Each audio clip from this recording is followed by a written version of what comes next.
பைபிள்ல யோவான் எழுதிய சுவிசேஷம் அதிகாரம் 14 வசனம் 6ல ஒரு வார்த்தை இருக்குது. நானே வழியும் சத்தியமும் ஜீவனுமா இருக்கிறேன். இயேசு சொல்றாரு, நான் தான் வழி, நான் தான் சத்தியம், நான் தான் ஜீவன் சொல்லியிருக்கிறாரு. உன் வாழ்க்கையில வழியே இல்லைன்னு நினைக்காத, இயேசுதான் உனக்கு வழியா இருக்கிறாரு.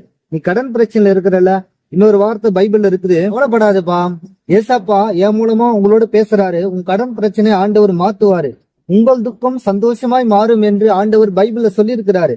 இப்ப கர்த்தர் உங்களை பார்த்து சொல்றாரு, உபாகமம் அதிகாரம் 28 வசனம் 12ல, ஏற்ற காலத்தில் உன் தேசத்திலே மழை பெய்யவும் நீ கைவிட்டு செய்கிற வேலைகள் எல்லாம் ஆசிர்வதிக்கவும் கர்த்தர் உனக்கு தமது நல்ல பொக்கிஷசாலையாகிய வானத்தை திறப்பார்.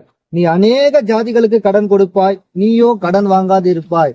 இப்ப நீ கடன் பிரச்சனை உனக்கு ஏற்பட்டுச்சு, சொந்த பந்தெல்லாம் உனக்கு உதவி செய்யல, அதனால செத்து போலாம் நீ முடிவு பண்ணிட்ட. ஆனா ஆண்டவர் என் மூலமா உன்னை சந்திக்கிறாரு, என் மூலம்